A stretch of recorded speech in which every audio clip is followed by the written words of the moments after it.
ni kuongeza uweza na mamlaka ya jina la Yesu. Kuongeza uweza na mamlaka ya jina la Yesu. Kuongeza uweza na mamlaka ya jina la Yesu. Bwana Yesu asifiwe sana. Unisikilize vizuri. Moja kati ya silaha muhimu sana ambayo Mungu ametupa kwenye ufalme huu ni jina la Yesu.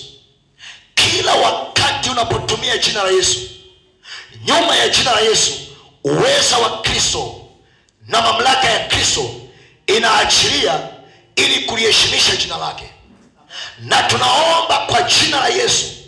Unapoomba kwa jina la Yesu, Mungu anakujibu sio kwa sababu umeomba. Mungu anakujibu ili kuliheshimisha jina. Na utagundua ya kwamba katikati ya maombi yako ukiomba, usipoomba kwa jina, Mungu anaweza asijibu. Maombi yanayojibiwa kwa haraka ni maombi yanayojibiwa kwa jina. Tunaenda pamoja? Tuangalie maandiko kidogo.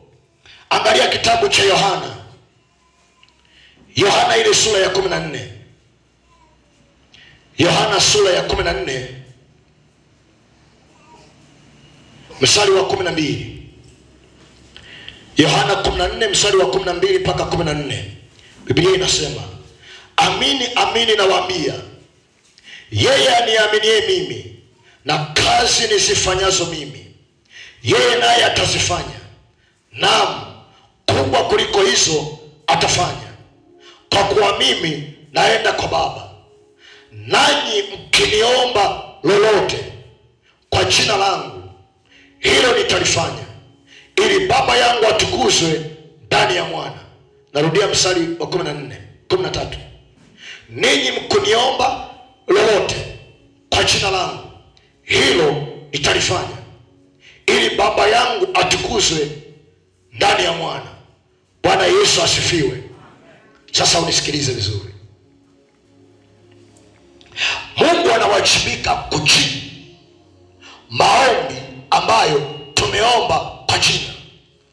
Kwa hiyo ukitaka kujua kama maombi yako yatajibiwa au hayatajibiwa, angalia kama umeomba kwa jina. Kwa sababu anasema mkiomba kwa jina, hilo nitalijibu. Msipoomba kwa jina, hilo sijibu.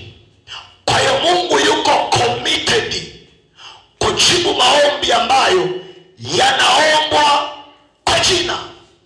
Sasa unisikilize vizuri. Jina la Yesu lilikuwa na uwezo mkubwa sana mbinguni, na lilikuwa na uwezo mkubwa sana duniani kabla Yesu hajafufuka. Lakini jina la Yesu lilikuwa halina uwezo na lilikuwa halina nguvu kuzimu.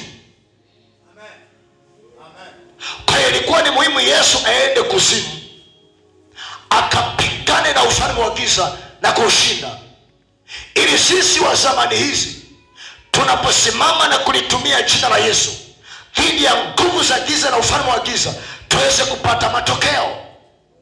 Kinachofanya jina la Yesu liwe na matokeo kwa ufalme wa giza ni kwa sababu Yesu alipoenda kuzimu na jina lake alishinda.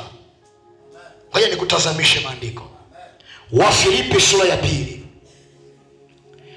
mstari wa 8 mpaka wa 10. Wafilipi sura ya 2 mstari wa 8 mpaka wa 10. Biblia inasema, tena tulipoonekana katika umbo kama mwanadamu, alijinyenyekesha akawa mtii hata mauti, naam, mauti ya msalaba. Kwa hiyo tena Mungu alimwazimisha mno, akamkirimia jina lipitalo kila jina, ili kwa jina la Yesu kila goti lipigwe, la vitu vya mbinguni, vitu vya duniani na vitu vya chini ya nchi. Alimwazimisha mno. Unisikilize. Biblia inasema Yesu alipokufa alienda kuzimu, akaparalaizi yeye aliyekuwa na nguvu za mauti, akamnyang'anya funguo yeye aliyekuwa na nguvu za mauti. Na maandiko yanasema alipomshinda, Mungu alimkirimia jina, alimwasimisha mno, manake alimtukuza sana. Alafu akamkirimia jina, manake akamzawadia jina, ili kwa jina la Yesu vitu vya duniani vitii, vitu vya mbinguni vitii, na vitu vya chini ya nchi vitii. Unisikilize, ukiwa na jina la Yesu una uwezo wa kutiisha kila kitu cha giza. Maana yake una uwezo wa kwenda mahali popote ambako una uhakika ufalme wa giza unatawala.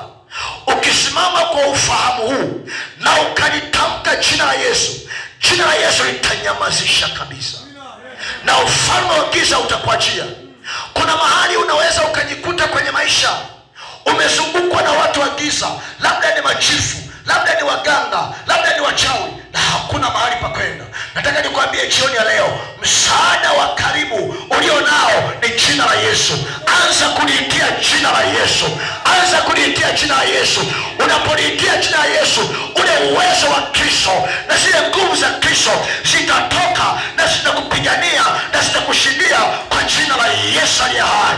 Jamani, haleluya, haleluya.